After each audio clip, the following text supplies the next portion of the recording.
5, 4, 3, 2, 1. Incoming.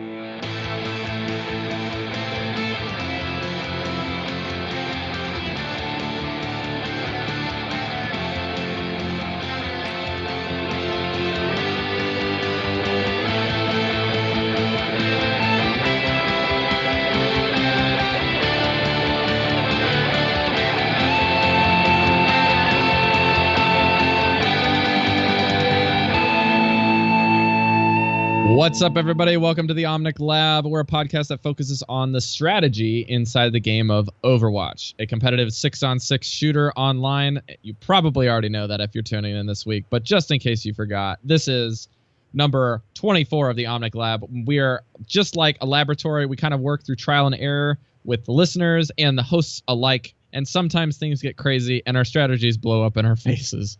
But it's okay because this game has skill rating. So we can always keep climbing if your skill is reflective of your climb, maybe? I don't know.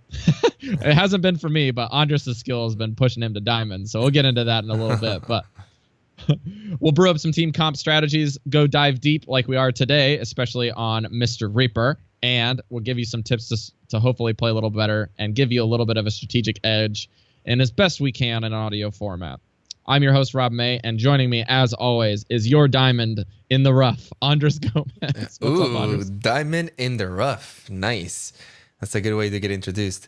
Yeah, finally made it to diamond last week. I am super excited because I had, like I said, I had been flirting with diamond for the longest time. I had been so close a couple of times. But finally was able to gather up a 6 group, and we worked together really well, have won a lot of different matches, and kind of have started a team together. So we've just been doing that, playing as 6-mans a lot. And yeah, now that I'm a diamond, I love having the little blue icon on it. Yeah, it's sweet. I'm still trying to get to plat. I dropped even more skill rating since last time we talked, but I've gained also since I've dropped to the lowest point. I think the lowest I went was like 2019 or 2020-ish, but I'm back up to 2090 something, almost back up to the 2100s in gold, but just really struggling to make a dent into that skill rating. It feels like I win 2 really strong matches and then I have the favored. You know how you like have the skill rating favored because you're a higher team and you get less if you gain from winning. Well, like I get to those situations like the and then opposite of someone underdog? leaves. Yeah, the opposite of the underdog. And then someone on my team rage quits or has a terrible internet and like disconnects our last team fight and we lose the point. I do hate when that happens, especially when somebody just starts raging and kind of throws the game because they don't agree with some of this stuff. That is the worst. Mm-hmm. You know, I will say this one little random tip that we'll throw at the top of the show that I've actually noticed is when I'm playing really well on Ana or May or whatever, it doesn't matter who I'm playing, I just tell that person who's raging like, oh my gosh, I suck at this game, or you guys are terrible and you need to pull your weight, whether verbally or through chat, doesn't matter. And I just say, look, you can suck the entire game. I'm going to carry your sorry butt. And then they get super motivated when I tell them I'm going to carry them. So I'm not going to let this guy carry me. I'm going to carry myself. Yeah, I'm just like, you know what? I got 35 kills and I'm playing Ana and I'm going to carry your sorry butt. So you get your face in there and I'll nano boost you to victory. And they're like, they don't say anything after that. It's like, I'm going to carry you on support is like the low blow. Because I had a game where I had more kills on Mercy than our McCree had. And I was like, okay, I'm going to carry you. Okay, you can die in every team fight, and I'm not going to res you, but I'm going to carry you. I will kill this Reaper solo by myself. Mercy can actually get a couple of kills. Get really motivated. Nice. Yeah. So that's my new strategy now in ranked is going in there, and when people start whining and raging, and just like, look, I'm going to carry you. You get in there. And if you die, so be it. I will kill them all. I'm going to do it. So even if I'm a bad player and I'm realistically can't do what I'm claiming on Mercy or do what I'm claiming on Ana, I'm gonna say I'm gonna do it, and that starts motivating people to actually try. I can't lose to this, Mercy. Let's get my thing together. It's so funny how competitive you get against your own team more so than the other teams, like in this gold skill rating. I don't get it. It's like I have all golds on Torb, on Koth. It's like, I don't care what your golds are, I'm carrying you. And then they get more motivated and they're like, rah. So there you go, man. You gotta do what you gotta do to motivate your team. But yeah, let's talk about that real quick. So how did you get there besides the 6-stack? What did you play? What strategies did you try? Like in a brief synopsis.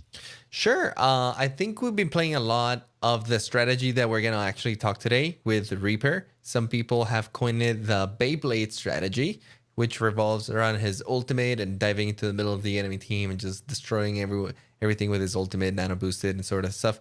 But we'll talk a little bit more on that later. So we used a lot of that. We used a lot of Mei on defense, kind of like a Mei McCree combination defending. A lot of Zenyatta and Ana, and kind of like your Lucio almost all the time, except for defense that we picked the Mercy. And then Reinhardt, almost every payload map. And Zarya was almost always there unless they had pretty much insta-lock, unless they had a really good Genji, in which case, depending on who I was playing, if I was playing Reaper, we'd probably keep the Ana or keep the Zarya, sorry. But if I was playing McCree and stuff, sometimes we would ask for the Winston switch just to help me kind of like protect me and stuff. Winston's so good against Genji right now. Yeah.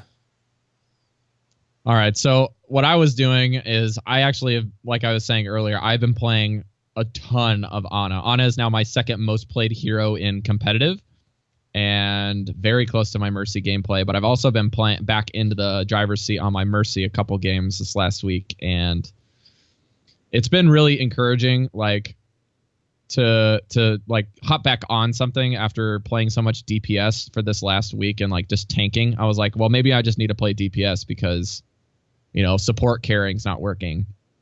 And even though that's a good tip, I feel like I just jive so well with support or support like heroes. So I've actually tried to find DPS and defense heroes that are like supports. So naturally I gravitated towards Mei. Projectile hero, has self-healing, has a lot of utility. I start playing her a lot, and I had a game on Gibraltar where on offense and defense, I think I ended up the game with 35 or 37 kills, gold objective time, gold objective kills, gold kills for the team, and I was on fire for almost half the match. So did a lot of work on Mei, and I had people questioning me, like they wanted to group up after that game. So I grouped up as 4 with these guys, and they're like, hey, do you want to play? And I was like, yeah, sure. And then like they saw me insta-lock Mercy on the next map after I waited for a few minutes for people to change heroes. And they're like, well, why don't you play Mei? I can play the Mercy. And I was like, well, I'm a support main. I just played Mei last game because we needed the damage. And they're like, really? I was like, yeah, you can. I'm not lying. Why would I lie? I was like, just go check my game time. And Mei's like one of my least played heroes. And they're like, I have a hard time believing that. And like, sure enough, they checked it out. There you go. Like, dude. well, it just makes sense. You're a natural Mei. So, yeah. I guess. Maybe. Sorry. Bad pun. But yeah, I've been playing Mei, Ana, and Zen probably the most this last week. So I'm going to keep plugging away. Maybe try some Symmetra here and there as needed. But that's all I've been up to. Mei is in the in right now. Like Mei is really good. I feel like people definitely have figured out how to play her, and especially like they're using the wall separation technique really well. I've seen a lot of people kind of like get really good at that. We actually abuse the wall separation technique a lot. Shockmaster or admin in the Discord and the guy I've been playing with in the team, he's a really good Mei, and combined with Reinhardt, it's so dangerous, right? Because the Reinhardt steps out of line and you just wall behind him. He cannot get back to his teammates. His teammates cannot get to him. And then your Reinhardt kind of just looks him in the eye and is like, let's dance, bro. And just charges at him and you just destroy him. Once the wall goes up, the Reinhardt shield goes down and it's tango time. Yeah, pretty much. All right, so let's jump into some quick patch notes and news. So we have no patch notes this week. Dawn of BlizzCon's getting that just that 1 week closer, so get ready for that. And there have been whispers of a Halloween event coming. Andres, why don't you talk about this real quick? Yeah, so far they haven't really announced anything officially, but there's been a lot of leaks on like the Spanish Google store, or not the Google store, but the Xbox store. Yeah, the Xbox store and stuff. And usually they find out like this because somebody messes up the scheduling and releases something early in some other country, and then the news gets posted over here. But there's a really, really cool poster that has a Frankenstein-looking Junkrat, kind of like this evil doctor thing. Then there's this Junkenstein. yeah, Junkenstein. That's probably the name he's gonna have. Honestly, you cannot go with something different. You can't not use that name, right? Yeah, exactly. Then on the left, you have like this cool-looking Reaper with like the pumpkin head. Then to the right, you have Horseman Reaper. Headless Horseman Reaper with pumpkin head. Then there's a witch-looking Mercy to the left, which looks really cool too. And then like in front of everyone, they're all looking at this monster-looking guy, kind of like, I guess, Junkenstein's creation, which has to be Roadhog. Like, who else could that Roadhog. be? Yeah. And they all look so freaking cool. I'm so excited for this new patch of skins. I told myself that I was not going to buy any more loot boxes, but Blizzard, Rip why wallet. do you have such good artists? Jesus Christ. Give me a break over here. Yeah, I even found some more stuff. I dug into this a little bit more on social media and watching a couple new content creators, which we'll feature at the end of the show here. But this is like, they actually ended up leaking the entire comic in Spanish, and somebody started working on translating it to English, and confirmed that the front cover of Dr. Frankenstein's creation, or Junkenstein's creation, is a version of Roadhog in green and stitched up and very, very cool Roadhog. Oh my God. There's also a few other skins that were somewhat featured that people are trying to decipher like what's in there, and maybe they're skins, maybe they're just in the comic. We don't know yet, but there's some sort of like two versions of that Mercy skin where it's like a witch Mercy, but there's also like a casual like Halloween party witch Mercy, and then there's like a full tilt into like the story of Junkenstein Mercy that looks a little bit more like dark and mythical. And the same thing with the Reaper skin. There's more of like a Halloween costume party one, and then there's like a really cool like dark looking one. And then there's in the costume party where they're telling the story of Junkenstein, there's a like Captain like Reinhardt, where he looks like a French captain of a ship, and then there's like a Anna or Farah, a swashbuckler skin, and then there's like a 1776 soldier. That sounds so cool. It's kind of weird, but it looks really interesting, like Evel Knievel mixed with 1776. And then there's like you're gonna love this one, Andres. There is a McCree skin that looks like Vala from Diablo, where he has a crossbow. What? And I was like, what? That's so dope. So I'm like freaking out, man. I've been wanting kind of like a more epic McCree skin, because all of his are pretty cowboyish. Even like the one for the summer games, like the American McCree, even that one is the cowboy. Yeah. So I'm like, that looks so dope. I can't remember what it's called. They're saying it's like maybe a Van Helsing style McCree. With like the crossbow and stuff. And I was like, oh my gosh, that's so cool. Andres is gonna flip his noodle. So but then there's I think there was one other skin in there. I just can't remember what it was. But that's kind of like what you see in there. A lot of people think it's Anna, like a swashbuckler Anna. But I was like really disappointed when I saw the swashbuckler Anna. I was like, man, Anna doesn't have like really any good legendary skins besides the one that makes her look young. I was like, give me something cool, like with a really interesting gun. She has some cool like dust, kind of like post-apocalyptic looking skins. I don't mind hers, and like she has like I don't like it because if you get a golden gun with duct tape on it, it's like, I don't want a golden gun with duct tape on it, guys. I don't care if it looks like I'm in Hey Borderlands. man, some people like their duct tape. There's a lot of engineers out there who don't mind it. That's true. All right, so let's transition. We got a lot of stuff to talk about, so we'll kind of table this one, because by the time you listen to this, most likely this news will probably end up releasing, right, Andres? Sorry, which news are you talking about? The news about Halloween, like it's probably going to be out by the time you guys are listening to this on audio. Yeah. Probably by the time you're listening to this, either it's coming out that day or it comes out like the previous day.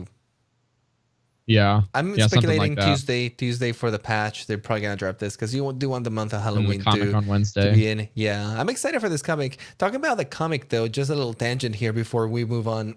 Sure. I think it's really cool that they decided to go with this kind of like season-y comic. Like so far, all of them have been Yeah. about the stories of the characters, where they at in the world, kind of like put it in perspective, all the things. But this one is kind of like one of those offbeat comics, you know, like back in the day when they would take like the weird like side tangent story of Superman, or like they would focus on like the son of the Hulk, or like some Yeah. B-side story that was not part of like the main storyline, but just kind of like, hey, we Right. just want to be Like a side creative quest. with the characters and see what kind of stories we can put them in. It reminds me of kind of like what like the Simpsons will do, where they'll have like parody episodes where like the characters become like characters of other movies and stuff, and then they can play around with them. And I think Yeah. that's really cool that they are exploring the Overwatch universe in other forms, like really creative forms like this one.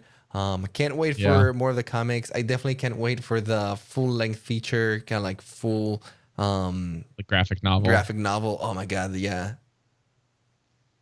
Yep. And then we have one other little bit of news that someone has supposedly claimed is a Sombra screenshot leak.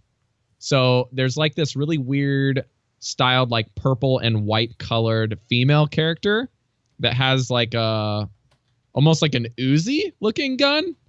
And supposedly she's supposed to be hacking her way into the game, is kind of like the language. There's a lot of projections, a lot of things claiming this is a leak, a lot of people thinking it's not legit, but I feel like as far as scaling it from one to legit, this is probably somewhere in the middle, whereas the Halloween event looks really like they're committing to this one. I feel like that's like legit, but The Halloween for go sure. check it out. Like you cannot fake that artwork and stuff. Yeah, the Sombra link looks a little bit legit. It might be there, but I feel like the Sombra leak, if anything, is going to be something that they're going to be fleshed out by BlizzCon, and not something that you're going to see this week or next week before Halloween. Absolutely. I can guarantee you that we will see Sombra come out either at BlizzCon or close after BlizzCon, but Right. nothing beforehand. And honestly, there's been so much leaks and stuff about Sombra and so much yada yada about her that I've kind of grown a little bit desensitized. I looked at the article, I saw the Right. picture, and I was like, maybe, but I don't know. I mean, we've been talking about Sombra since Ana pre-release, right? Yeah, I'm just gonna wait for it to come out, and once she's out, I'll be excited about it. Yep. All right, so let's take a quick minute, and we're going to, right before we talk about Reaper, we're going to talk about special thanks to our brand new patrons this week.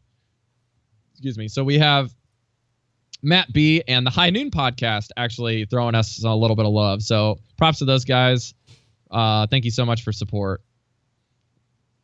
And it's really cool to see other podcasting community like exchanging hands, both financially and in your personal time listening to the show. We really appreciate those guys at High Noon. We had Mr.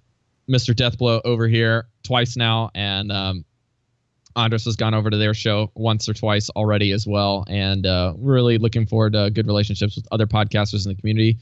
So if you guys are interested in hopping on the show and you're another Overwatch podcaster, please drop us a line in our email. But that being said, the last little thing about Patreon is we rolled out the new changes. So if you guys are listening to this show, don't freak out. The changes are live, but you have not gotten billed yet. So please go onto your Patreon, check the Omnic Lab, and look at what the new levels are for rewards. We tweaked a few of the rewards. There's something now that Andres will talk about here in a second about VOD coaching. And we've also started gating our video content to patrons only, at least until the audio portion goes live. So for a couple of days after we record the live show, the YouTube thing will be made private, and only people that jump onto the YouTube page can watch it through the Patreon link. And so how this works is we get paid now per content that we produce. And the reason we're switching this is because we can choose which content that we bill you for, so that anytime we release an episode and we charge the patrons for it because they're supporting us per episode instead of per month, it helps add another layer of accountability for us as content creators. So if we produce 2 episodes, and then Andres gets super sick, and we just can't make it happen. So then we take a week off, and then we come back and we do that. You're only going to get billed, or you're only supporting us per show that we create. So you're only, like, if you're supporting us at $5 a show, you only get billed for $15 by the end of the month, instead of, $20 for a $20 support level per month instead. So we feel like this is really great in case we decide that we need to take a week off. We're still only getting paid for how we create things. And we're only saying that patrons are going to donate to us per content that we create instead of per post that we make. That's correct. I feel like this way, the model matches a little better the way we release content and the way we create the stuff for everyone. And yeah, if you are already a Patreon, go ahead and check it out. Make your adjustments so that you're not donating more than you actually mean to donate. Basically, now we charge you your donation per episode that we release rather than a monthly fee. So, for example, if you were a $10 Patreon, you can adjust your pledge to $2.50, and that would still make you a $10 patron per month, but you only give us $2.50 per episode. And this way, like Rob said, in the case we missed an episode or something, we wouldn't bill you for that $2.50, and then that month you only pay us $7.50 for the 3 episodes that we release, and so on. It's a little more straightforward. It fits us a little better. Hopefully it's a little more clean and organized for you guys. And also some of the perks angles have been restructured a little bit. We got a lot of feedback from all of them. And just, from doing the podcast for a few more months, we have learned a few things here and there from our Patreons and our community in general. So hopefully some of these new changes are a little more enticing and are actually a little more straightforward and cool for you guys. Yep. So the new levels are now silver, gold, platinum, and diamond. And then they are 50 cents, $1, $2.50, and $10. So those are all the new levels. There are a few other rewards you have to go check out. We'll make another short video just to show you guys kind of what we said on this show. We won't talk about it much anymore on the show, just to remind you to go edit your pledges. Basically, just take whatever your previous pledge was, divide it by 4, and that will be the same pledged amount. Or you can say, hey, I think I'm going to pledge a little bit more than that so that I can get this reward or that reward. Or maybe these rewards aren't up to snuff for me, so I'm going to support them at this level. But that being said, we did finally have our award reached for game nights. And I know that we had said this previously, like a bunch of episodes back, but our top level patrons decided that their financial situations had changed. So we actually dropped back out of that reward, which is fine. We're not like saying that's an issue, but wanted to let you guys know that now that we're at that level again, we've achieved our goal so that we can start working towards making monthly game nights for you guys. And that being said, our admin are awesome on our Discord server, and they just had, like, within the last 12 hours of us recording this live show, they had a game night on Sunday Eastern time, on Sunday afternoon. They did a game night where I think they had about 12 people show up, and it was great. They ran the game night, did some fun. So if you guys want more things about that, we might end up having more than one game night a month if the admin can continue to run their own. So there you go. Just hop in Discord and see if you want to do some more game nights. Yeah, talking about that, shout out to all of our admins, Crispy, Shockmaster, Fat Cake. All of you guys are super awesome. They just took the time to organize some games for everybody that wanted to jump in on our Discord. So if you guys are interested in that sort of thing, definitely encourage you guys to jump on our Discord.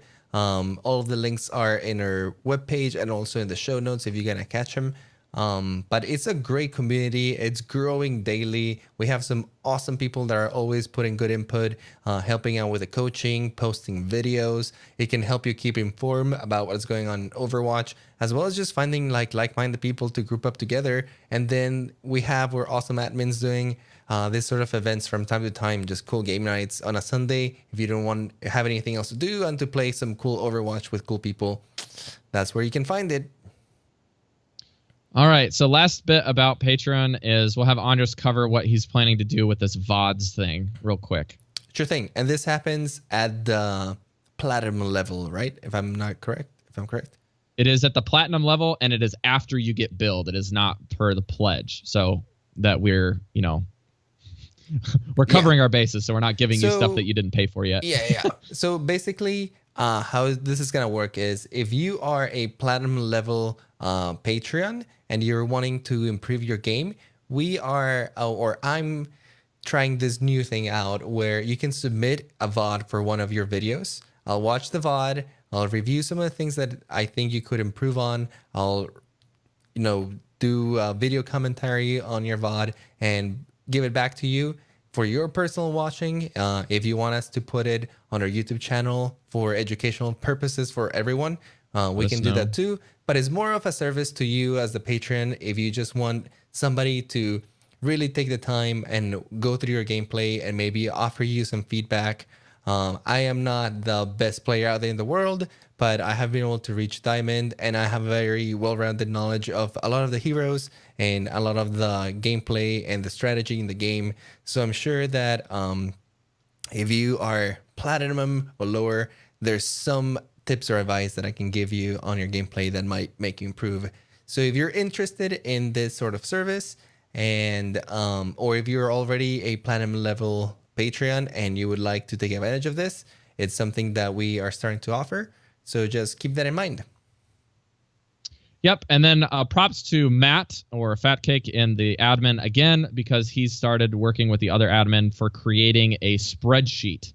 So I know that he wanted us to, or Andres and I had talked a little bit about maybe making this available to patrons, but since this is more of an admin function, we're going to just turn it over to the admin and let them do with this spreadsheet what they want. Basically, the spreadsheet is what's your tag, what's your platform, when do you want to play, and what is your skill rating. And you can, like, if you're a patron, you can have access to edit this. And if you're not a patron, you just message the admin and they'll input all of your information in the spreadsheet, and anyone has access to view it.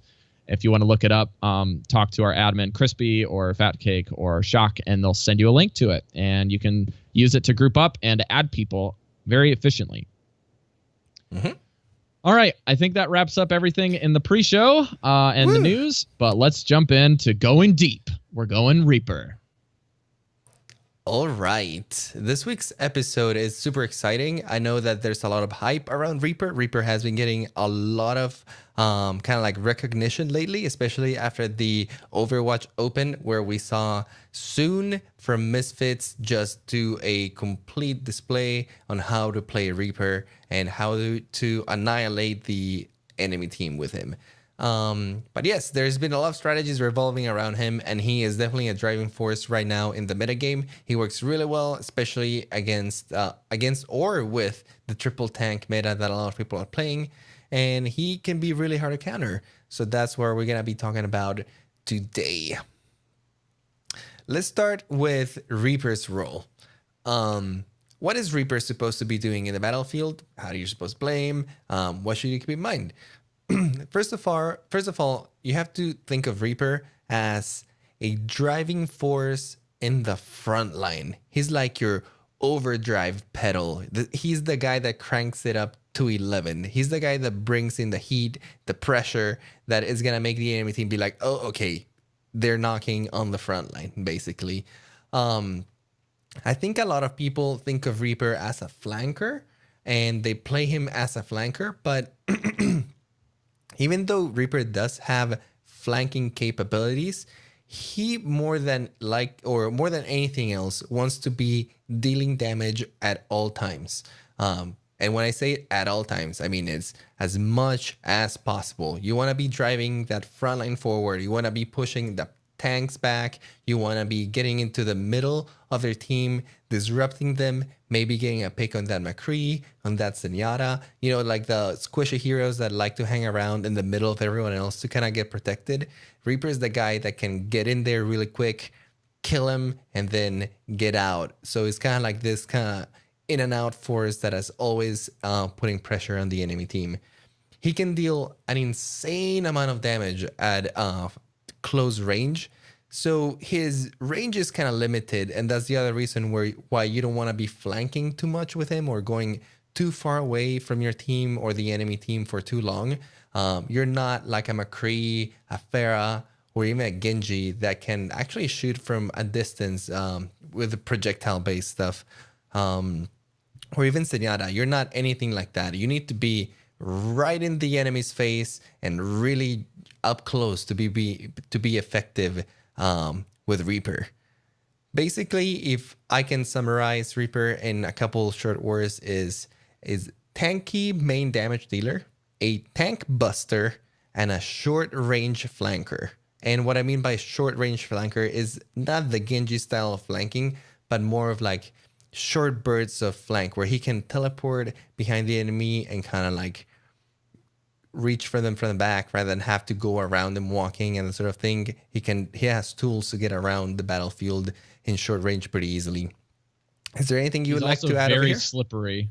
Yes. He's a very slippery damage dealer, and the reason that we say he's a tanky man damage dealer is similar to Mei. He has a 250 health pool, and one of the main features we're going to get to with his kit is one of the best parts about his aspect is he doesn't have any self-healing abilities, but every kill he gets, if he can grab the globe from the person he's killing, he creates like a soul from that person within 5 meters of them. If you get from the 5 meter radius of that kill, you get 50 health back. So Reaper has a lot of sustainability on his own, regardless of what healers are on him and are off of him. And he can kind of like move in and out with this Wraith Walk ability that we'll cover here just next. But very slippery damage dealer, sometimes hard to pin down if you don't manage or if you aren't able to monitor when he's using which abilities. It can be really, really tough to deal with him. Yep, you're right about that. All right, let's jump into his kit and let's see what he can do with it. Everybody has played with Reaper or against Reaper. I'm pretty sure that almost everyone who's tried this game has played Reaper at least once. So we don't have to go through each ability explaining what they do. But what I do want to do is kind of like go through each ability and tell you how you should be using it correctly. Because I see a lot of Reapers using their abilities incorrectly or at the wrong times, which actually makes you more vulnerable. And like Reapers, or not Reaper, but like Rob said, Reaper can be really squishy in the battlefield and very resistant and tanky, but you have to play him right and you have to use the abilities right for him to be like that. So let's start with his main damage attack, the Hellfire shotguns, and see why they're so good at effective at close range. Basically, these shotguns fire 2 to 7 pellets per shot. They fire 20 pellets and 2 to 7 damage per pellet. Oh, yeah. Sorry. They flipped it in the wiki. It's really weird. Yeah, I'm not looking at that right. So it fires 20 pellets, and each of the pellets deals 2 to 7 damage depending on where the pellet hits. That sounds a lot more correct. Based off of the range. Yeah. It's the damage fall off after 11 meters to 20 meters kind of really drops off hard to that 2 damage per pellet. The 7 damage is when you're really close.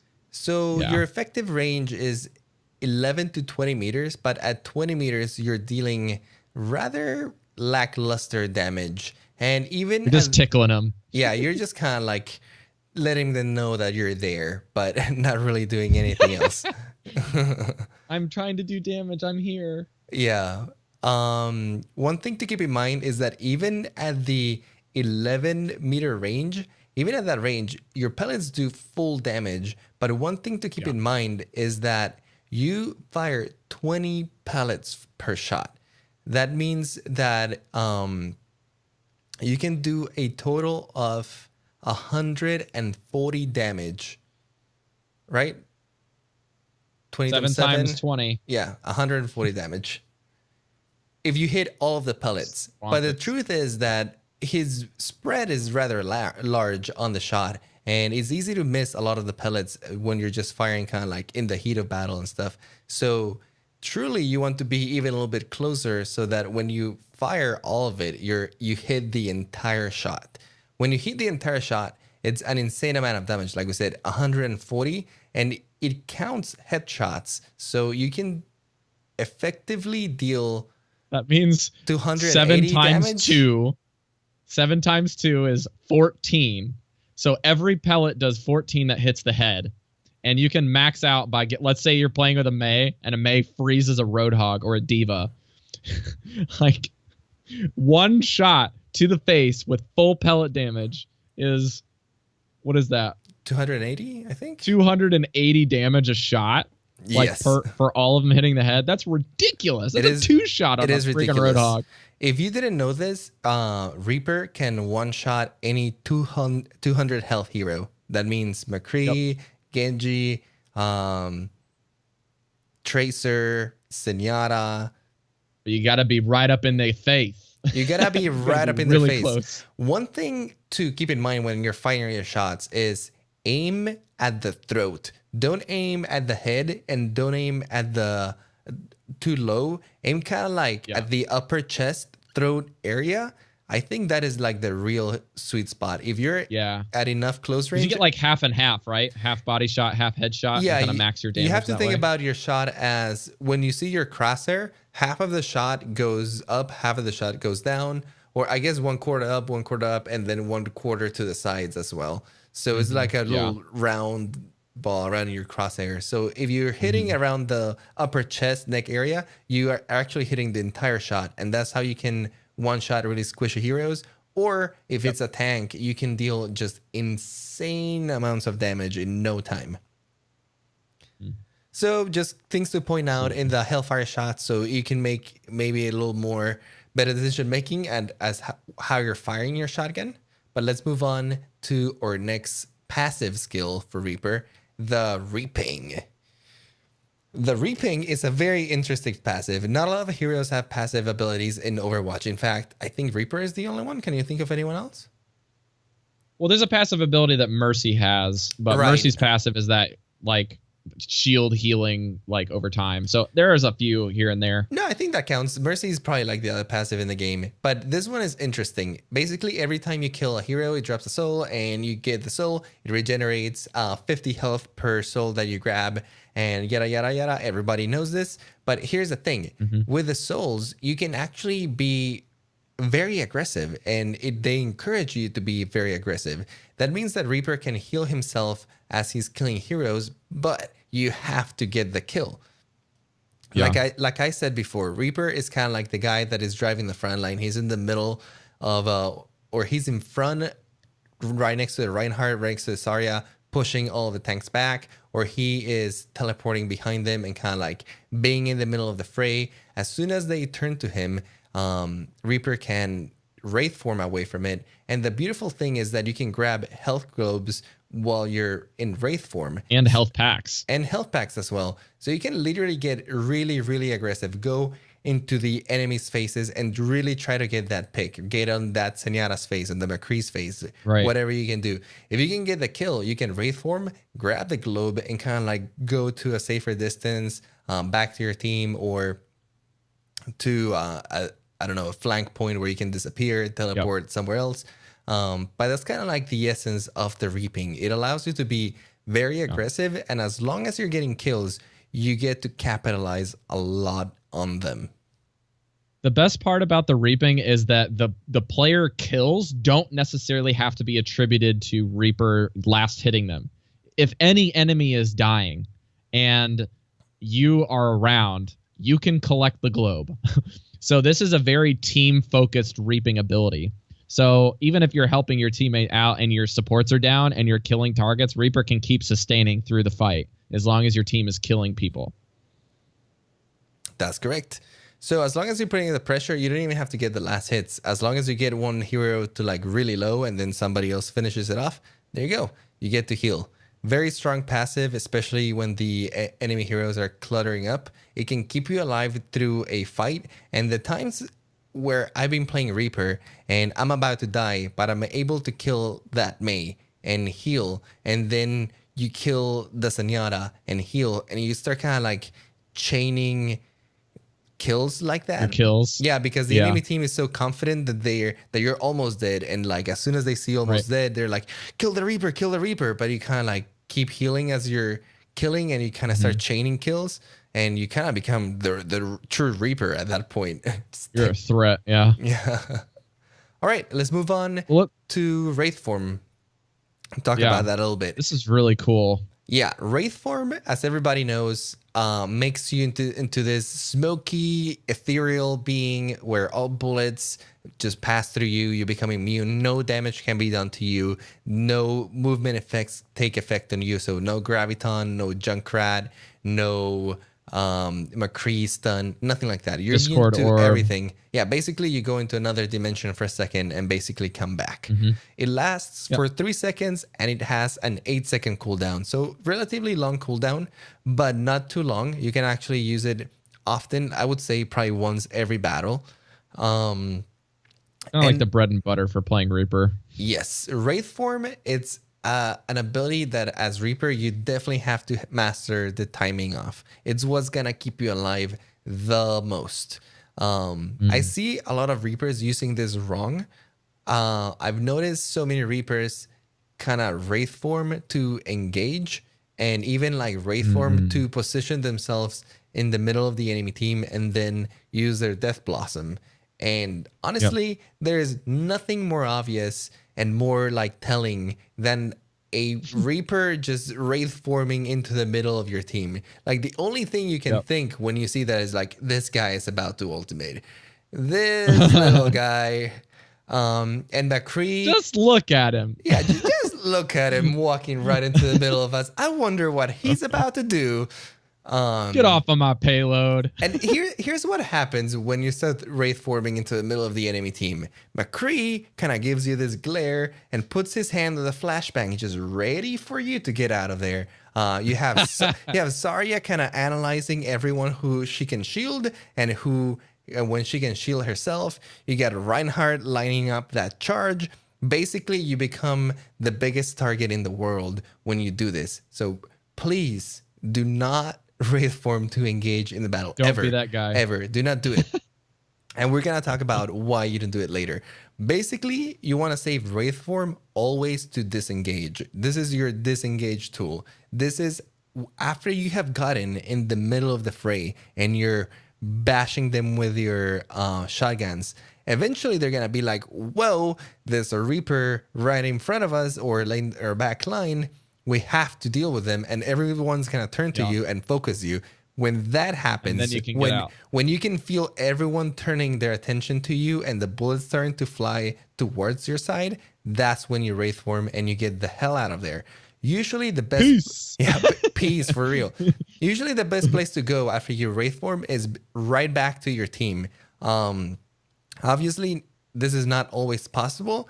But if you're playing Reaper right and you're positioning yourself right, it should be the option to do almost like 80% of the time. Like we said, you can grab health packs, you can grab souls, and Lucio or Mercy or any of your heroes can actually heal you while you are on Wraith form.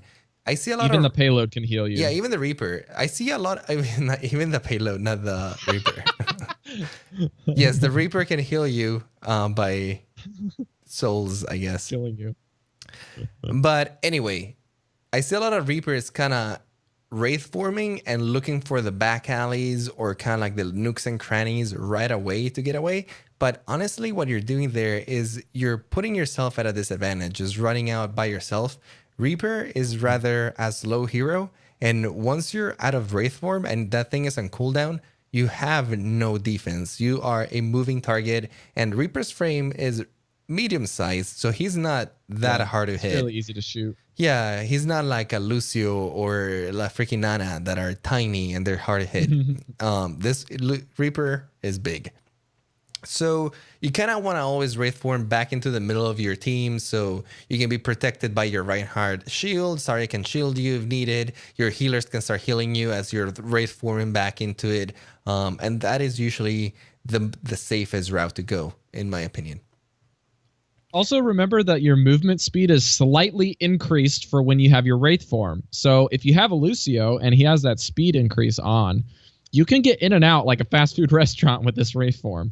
And I will say one more thing about Wraith form that you brought up, Andres, with about collecting regen globes or collecting like health packs and stuff instead of going by your team. Like playing Reaper and Genji is like one of the two, or those are like two of the heroes that it's like super important to know. Like, oh, even Tracer. So Tracer, Genji, Reaper. Those heroes is super important and critical for you to like just run through of all of the maps in custom games and learn where the health packs are. Because like if you know where they are and you can piece out of a situation with a slight speed increase on your Wraith form and grab that health pack, you can jump right back into the fight a lot of times. And it's a really helpful skill to know where those health packs are on the map. That's correct. All right. And let's jump into his other ability, Shadow Step. Shadow Step is the reason why I call Reaper a short-range flanker, and is also the reason why I say never to engage with Wraith form. Shadow Step is the ability that allows you to position into the best engaging route, if that makes sense. I think that people who play Reaper as a true flanker, meaning like they go into the back alleys and try to go into all this intricate places to kind of like fall in behind the enemy team and spend like 30 seconds of the fight just traversing the map.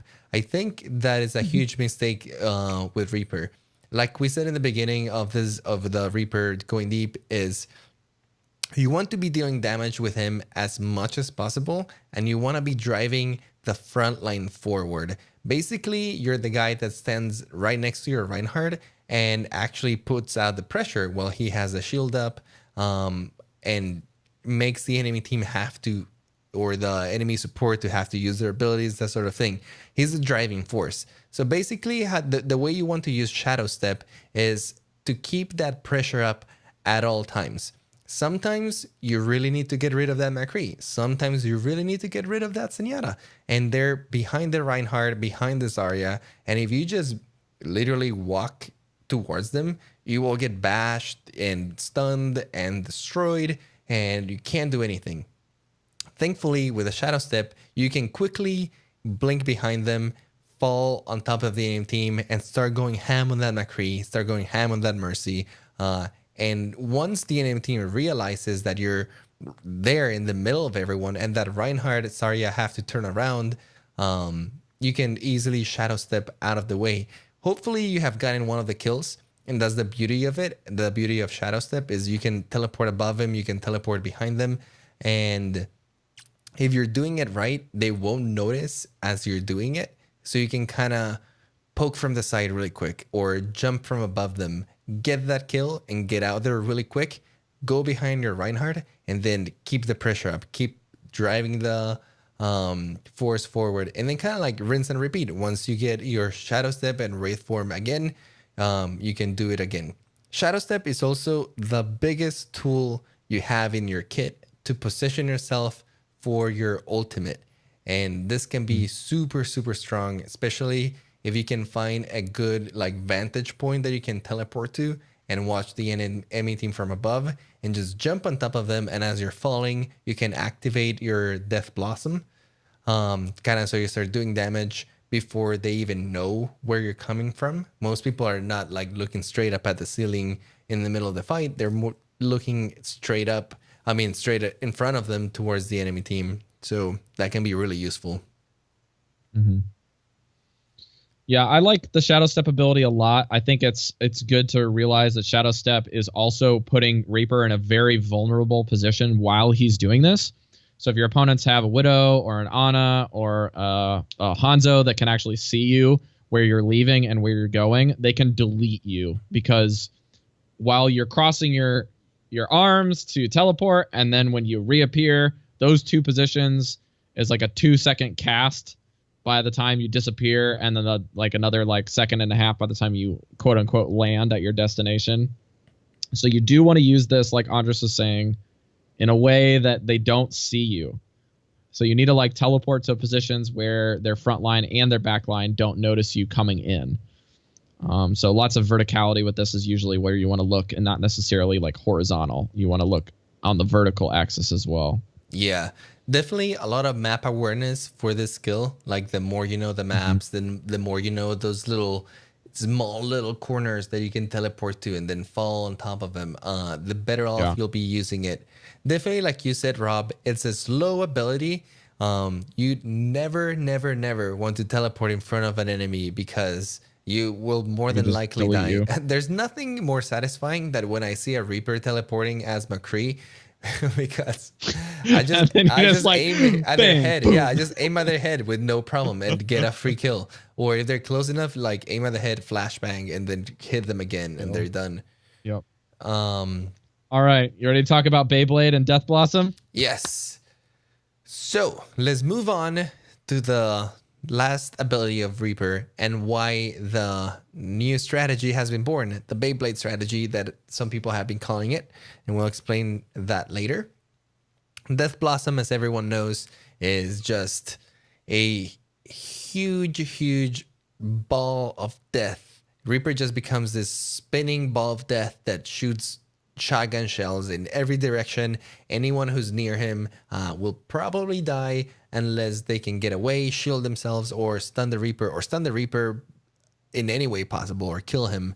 But if done Sleep, well, stun, everything. yeah, if done well, you will get a lot of kills with Reaper. Everyone has experienced Assault. Everyone has experienced how powerful it can be. But let's talk about why it is the core of the Beyblade strategy. So, core heroes for Beyblade strategy involve obviously Reaper. Then we're gonna add an Anna, a Saria, and a Lucio. You need these 4 guys to pull it off. The rest you can pick and choose. A lot of people like the triple tank to go with it, so they add a Reinhardt and a Roadhog. A lot of people just like adding a Reinhardt and maybe a flanker like Genji, which can pick up the straggling heroes that are left after the devastating Death Blossom that you do. Or some people like Winston. taking a Winston for Koth maps and maybe like a Tracer to have like really high mobility, high damage kind of team. But the core heroes are Reaper, Anasaria, and Lucio. And basically how the strategy works is you farm Death Blossom really fast, you farm Nano Boost really fast, and once you have those two, you send your Reaper into the middle of the enemy team, you Nano Boost him, you Speed Boost him, you put a shield on And you him, bubble him. and he just goes ham on them. Everything dies. Death Blossom is a nice parade of lights. You see things flying and lightning everywhere. It's like this. It's like Reaper goes Super Saiyan, right? Like Reaper he has Christmas tree. Yeah, it's just like he has everything on him, and he's bright and shine like a diamond. But anyway. Oh my gosh. How to get the diamond, turn into one. Yeah, exactly. You want to know how to get diamond? Pick Reaper and Nana. All right, so I'll get into like the logistics of why this like the basically like the little pieces of this. So Death Blossom's first piece is like the ultimate itself. The damage on the vanilla Death Blossom is 510 damage over the course of 3 seconds. But when you use this ability, you also have a slight speed reduction. So you actually go down to moving only about 3 meters a second, which is pretty slow. So when you're using Death Blossom, the reason you want the speed increase and the Anna boost is not just for damage and the ability to fire off the 510 damage stronger, but rather to move around a little bit better, and you're able to position yourself easier because of the speed reduction. You're getting 2 speed increases that are stacking, and then you're immune to the one weakness, which is the stun and sleep darts, by putting a bubble on him with the Zarya. So Zarya can move around, allow him to move around freely for 2 seconds of that, and then after the bubble wears off, he's still taking reduced damage from the nano boost. And further, the reason why Winston is really great is because you can even further drop a bubble on him when he jumps in there. You basically just follow him on the monkey. You're giving more AoE damage with the lightning rod, and it's just carnage. It's very scary to go against. It's very, very scary. Basically, you make the Death Blossom be insane for like a few seconds. Reaper is unstoppable, and everything that kind of like drags him back a little bit during that time is nullified with that combination of abilities. Basically, Reaper runs really fast, faster than the movement speed of most heroes, because you got the nano boost plus the speed boost from Lucio. So people cannot outrun you unless they have an ability to do it. You also cannot be stunned. McCree cannot throw a flashbang on you, which is kind of like the #1 way of stopping Death Blossom. You just flashbang them and real quick and stop the thing right on its tracks. No longer the case. You can no longer hook them. You can no longer, I mean, you can charge them, I guess, in that case, but You wouldn't necessarily kill them, just take him away from them. Just pin them. Yeah. Yeah, more importantly, you cannot even dart them. You cannot sleep them or anything, which is also a general counter that people have into Nano Boost. So basically, he's unstoppable for that short amount of time. Plus, he's already doing 510 damage in 3 seconds, which gets augmented even more by the Nano Boost. I don't know the hard number. 30%. 30%. So... Or no. Let me double check this while you're talking. I don't want to say wrong. Sure. Let's double check numbers over here. Boost. But it's definitely more. And this is just a Reaper. Like, Reaper becomes a killing machine that can take out the enemy team entirely by itself. And you have to keep in mind, you still have 5 heroes behind you who are also chasing after you. And even worse, like the Nano Boost reduces damage taken by a lot. So that Reaper... So I just got it. So its attack damage is 50% increase. Oh my God. And the damage incoming that you take is reduced by 50%. And the movement speed is increased by 30%. So this is a huge bonus. Super huge. Super huge. All right. One thing, we're getting some stuff from chat over here. And they're saying that the main problem with this strategy is having your Lucio getting in front of the Ana as she's nano boosting. And I can attest. That's so true. I can attest this is a weakness in the strategy, and you will have to work so that this doesn't happen. Oh my God. The amount of times that we nano boosted the wrong person in some of the games, like, was more than I care to admit. But it's part of the learning process, right? I have no idea how many Mercies and Lucios I've nanoed over the course of this last week. It happens. But especially if you're playing with a 6 group, by the end, we kind of like started doing certain things to prevent this from happening. Like, if we were going in through the middle, it would be like, all right, everybody go to the right side of the platform and I'll go through the left side. And then that way there was like a clear separation. And then I had like some time to like nano boost me and not make a mistake. And we were like we're gonna part the Red Sea here, and Reaper's on one side. You're like the ugly stepchild. Get over there, Reaper. Get to your corner. Yeah, and don't then be close to us, Reaper. Basically, but there's always that freaking Lucio that jumps in front of you, and it's like, oh my God. The good thing about the Nano Boost is it is able to set up a little bit easier, because the Nano Boost lasts a good fair amount of time. I don't know why I closed that window on the Nano Boost. I should have looked at seeing the duration. I'm pulling it up right now. So the duration for Nano Boost is an 8-second duration. So basically, you separate the Reaper, you Nano Boost him, and over the course of the next 2 seconds, he's getting a Lucio boost. And then when he jumps into the team, the Zarya is then putting the bubble on him, so that 2 seconds of the Nano Boost is covered. So if you think about it that way, 8 seconds minus 2 seconds, you have 6 seconds basically remaining or you have 2 seconds to position yourself with a really high speed increase on the Ana and the Lucio. And then over the next 6 seconds, that means that 6 seconds is full damage.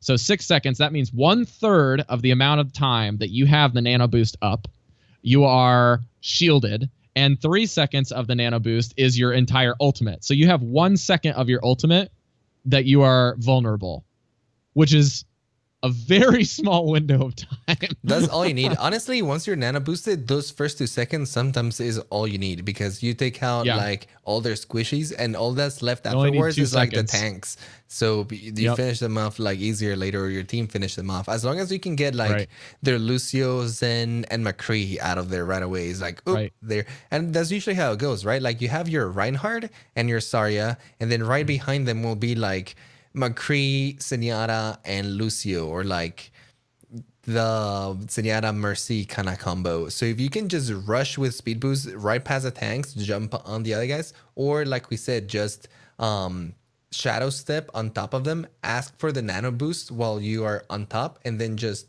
fall without them knowing, Death Blossom on them. Oh, that's terrifying. Yeah, if you can reposition and then get nano boosted from above. Oh, my word. You honestly, add 2 more seconds to your that sometimes ultimate. is one of the best ways of doing it, because that way your Ana actually has time to see you at a clear vantage point where nobody else is going to get in the middle. And then you have time kind of to like plan things out. Your Zarya can also wait on the shield, so she doesn't have to put it right away as you're falling, but kind of like wait till everyone realizes that you're behind them and then put the shield, so that once they turn over, they can't do anything anyways. So a lot Right, of stuff you right. can do with it, a lot of different approaches or stuff. The number of times I literally just straight up ran into the team, I was just like, hey, speed boost me, put the nano, and literally I just jumped over the payload into the enemy team and just started ultimating and still kill them. Was insane.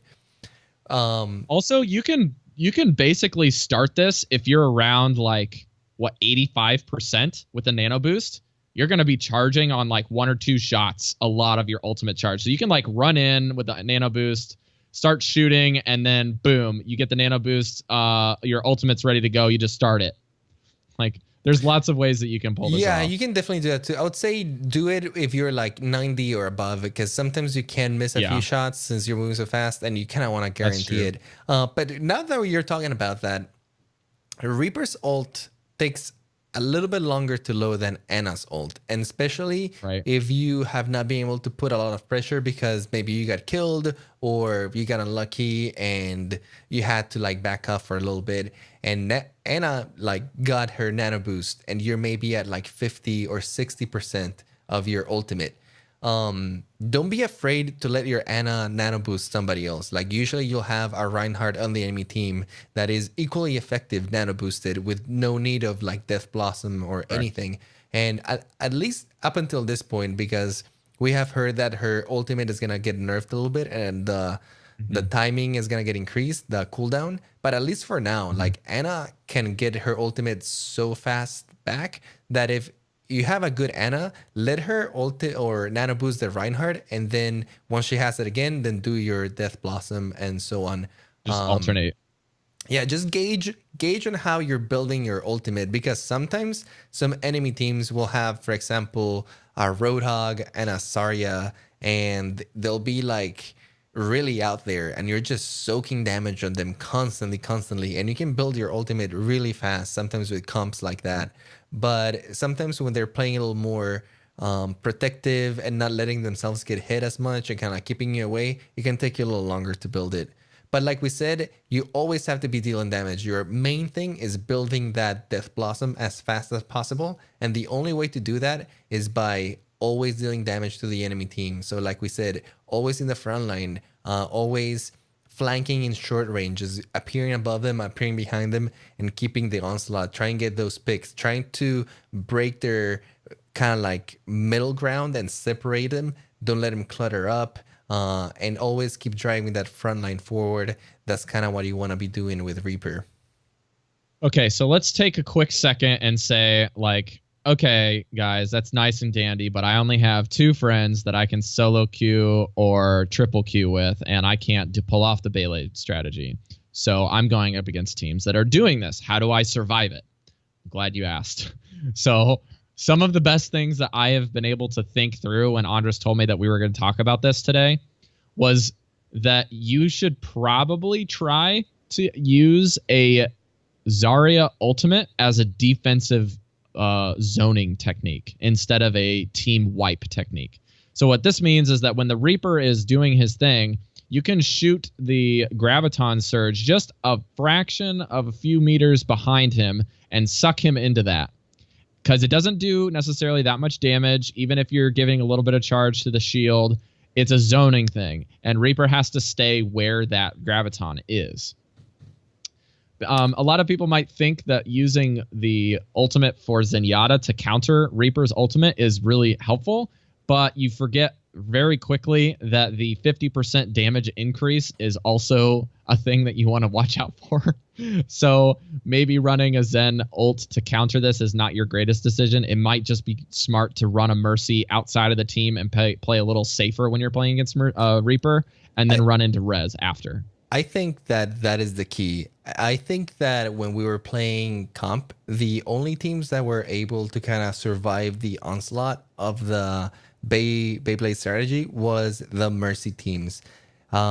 Mercy is literally the best counter to this strategy because let's be completely honest. Just stopping this on its tracks is really, really hard. Like Reaper deals Yeah. a lot of damage really fast, and he goes up to you at like full speed. There's almost nothing you can do. And plus, when you add the Zarya shield and you can't stun him, you can't really kill him or focus him for like that short amount of time, it's almost like he's guaranteed to get some kills. If he's a decent Reaper and a decent Ana, and he's getting the abilities done at the right time, your team is going to die when they have that combination of faults. Right. And just nothing you can do about it. It's just the way it's built. It's kind of like in Mario Kart when the enemy gets the blue shell. You're gonna get hit by that blue shell, and there's nothing you can do. So the best thing you can do is take your contingency measure. Bring a Mercy as soon as she gets her ultimate, and you're expecting the Reaper to have his. Tell her to get lost, and as soon as your team wipes, she can swoop in and revive you all. And at that point, the enemy team will be out of their cooldowns, and you can actually respond. You can even, I've seen a lot of teams even save all of their cooldowns and kind of tank that first death. And as soon as they get revived, that's when they're like, all right, let's go. And they do the counter push right there. Yeah, sometimes you can get away with the Lucio ultimate too if you time it right, but like we said, this strategy pulls off so fast. Like this whole thing happens in a fraction of a second because the ultimate is only 3 seconds long, but you're getting a majority of the damage within the first second and a half of him initiating. So you have to be very careful of what you do. I feel like Lucio and Mercy is probably the best way because then you're only burning 2 for 2 on the ultimate chart. Because Reaper has his ultimate, and then we have a nano boost. So that's 2 ultimates plus regular cooldowns of a shield and a speed boost. So if you think about it in that respect, the only way that this is extremely difficult to go against, even more than it already is if Lucio decides to go ahead and use his shield while he initiates plus the damage reduction. That is bananas. Like if you burn one more ultimate. But I feel like Andres was saying, you just don't need it. You just don't. You have one character that's completely damage reduced and shielded. You don't really need to burn the Lucio ult. So it's freaking scary. Yeah. Alternatively, I've heard some people discuss the possibility of running heroes that can make themselves invulnerable during that time. Like an example would be Mei, Reaper. You can have like a Genji with Deflect. This sort of heroes that as soon as the Reaper starts coming in, they can kind of like go into their safe haven and wait for the storm to pass and then engage after that. It's definitely a strong strategy, but I don't think is uncounterable. You can play around the Reaper, you can play around the ults. It's just a matter of knowing that it's going to come and that you will probably die when it comes, and you play around that. I think it's just important for people to know that this strategy exists more than anything. Because then once you know something exists, then you can start building things to counter. And when something is very strong, it's only very strong until the point where people know how to counter it really effectively. And then the meta shifts and then something new comes out. And that's the strategy for a while. And then it gets countered and then it shifts. That's just how the meta in team shooter based content will work. So now that we've covered Beyblade and the basics, let's cover a few more individual strategies for your solo queuing on Reaper. Andres, let's close out the Reaper section here. Sure. Let's just do it really quick. The episode's going along. We had a little Patreon section today, so let's go through this really quick. Maybe read a couple of the reviews, and we'll call it a night. Sure. Couple of tips is beware of flashbang. Flashbang is your worst enemy. If you're ready to Death Blossom, we're not even like thinking about like nano boost or anything.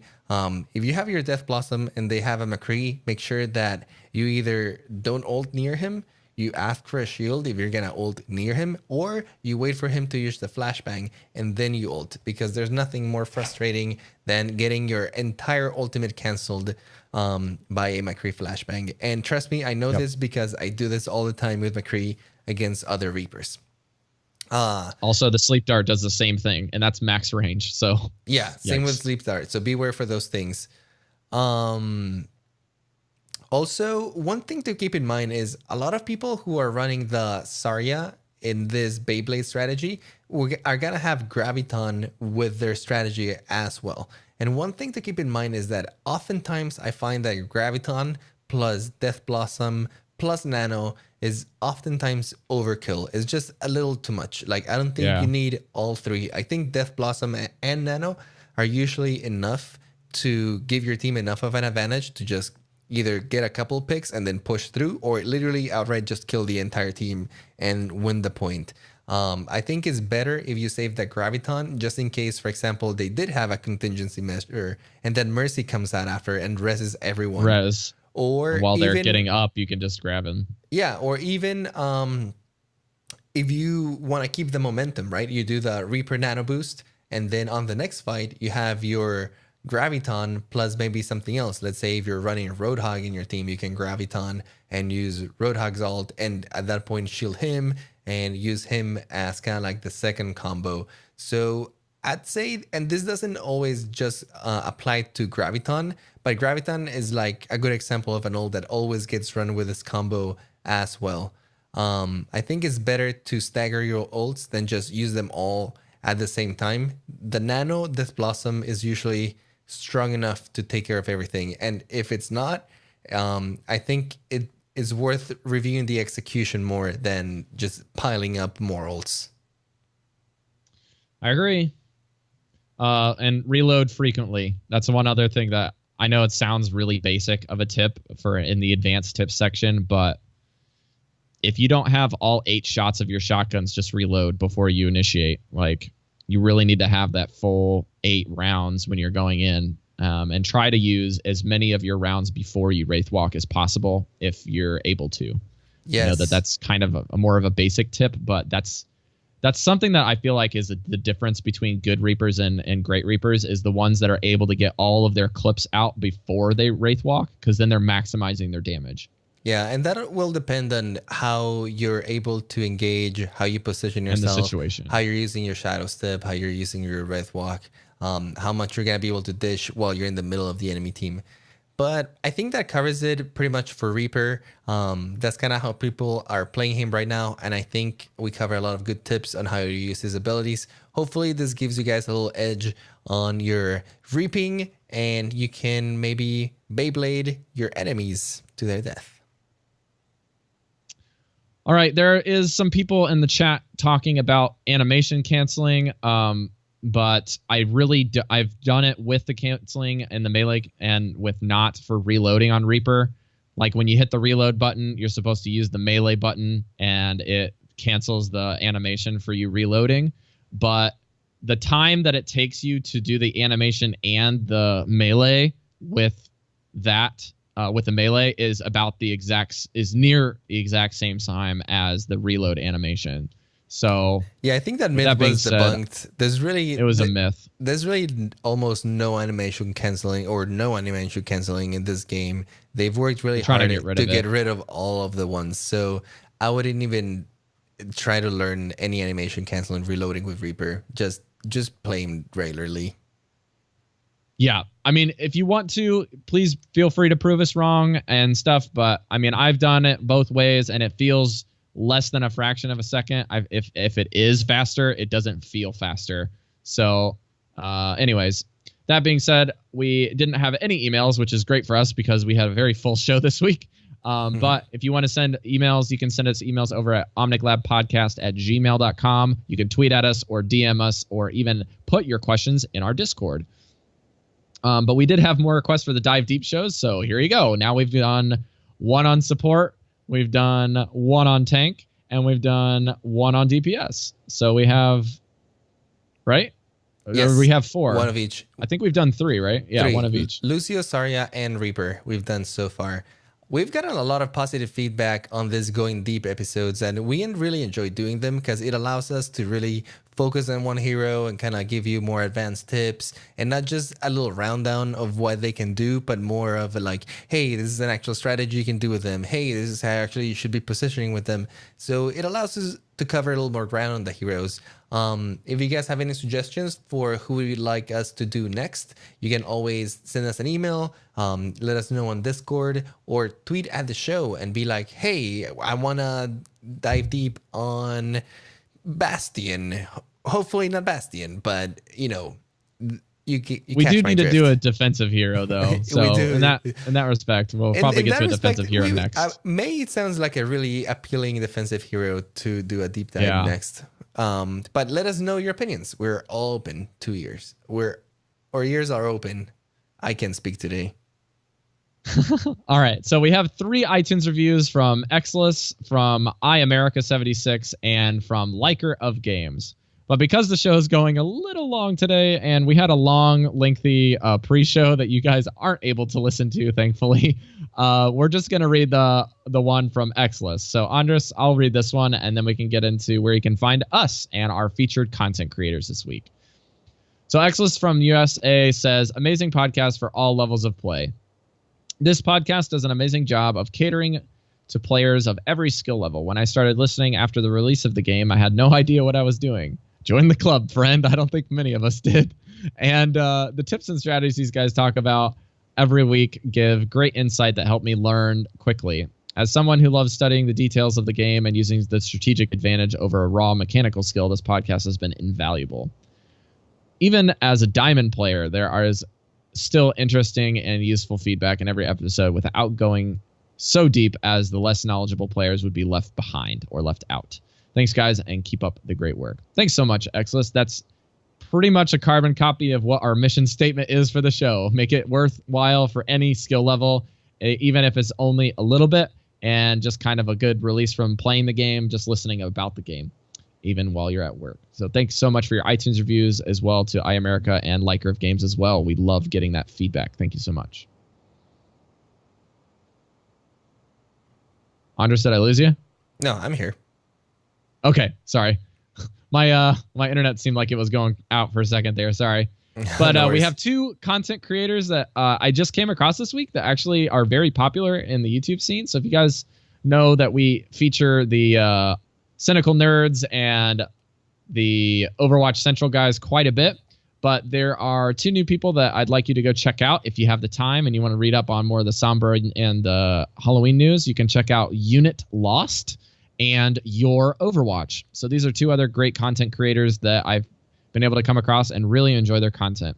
So if you want to get even more Overwatch, you can jump over to youtube.com and check out those creators. If you guys want to get involved in the show, you can always find us on Twitter at Omnic Lab, Facebook at Omnic Lab, discord.me/Omnic Lab. Go to the website. If you can't figure it out, just click the links tab and you can find it. Or you can type that into your browser, not into the Discord app. It will not work. We did apply for Discord partnership, but Discord said that we're not big enough yet. So if you guys want to get us that Discord partnership where you can get a link, then you have to join the Discord first. So it's kind of a weird toss-up, right? If you want to grow your community, you have to get big enough so that you can get a link to build your community even more, which seems like a odd marketing technique, but okay.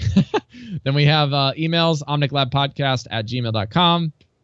You can find us on Google Play Music if you're an Android user, or you can use any Android app or iTunes app of choice for listening to the show. You can donate to a per episode commitment on patreon.com/OmnicLab, or you can find this on YouTube over at youtube.com/OmnicLab and our Twitch that we stream live pretty much every weekend. The days kind of get jumbled, but the weekends is pretty static. It's usually on Saturdays or Sundays on twitch.tv/OmnicLab and our website, as always, for the rest of the links that you might want to find, including our sweet new fall merchandise hoodies over at omniclab.com. That's it from the websites and stuff where you can find the show. Where can you find Andres? If you want to personally find me, you can find me on Twitter at iPlayGames. You can also find me streaming, which I've done a lot less lately. I've been really, really busy with actual real life work. But you can find me streaming on this same channel, Twitch TV/OmnicLab. Hopefully the review videos that I'll be doing for the patrons, I'll be doing them on Twitch so you can catch them live. And also you can also catch my Hearthstone podcast, Coin Concede, on Tuesday nights. We usually record and we release on Wednesdays. But if you want to hear me talk some Hearthstone, check it out, Coin Concede. Now, quick question, Andres. Did you get a chance to review the VOD for my game? And you said you were going to try to upload that to our YouTube? Yes, I just need to finish editing and it should be good to go. Okay, so there is a sample of what this will look like for you guys that we'll upload to our YouTube page. This is just a video that I did that Andres coached. I was asking for some feedback. I have a plays.tv account, which is where you can find me. Transition. You can find me over at twitter.com/notrob. You can find me on plays.tv/you/notrob if you want to find some plays and some stuff that I've been doing, what heroes I play and how I play. You can see how bad I am at the game, and you can coach me. Yay. But definitely watch Andres' content because it will help you the most. Diamond level plays there for you guys in the bronze, silver, gold league. You can check out my stuff and maybe see how I'm playing. That might be a little different than you. I don't know. If you want to learn some support, it might be helpful. And you can also check out my Hearthstone podcast over at vellenschosen.com. We talk budget stuff for the Hearthstone community. That's it from episode number 24, going deep on Reaper. I hope you guys enjoyed your Beyblades. Don't lose your Ana and nano boost the Reaper. Don't be a lab rat, be a scientist. We'll see you guys next week. Adios.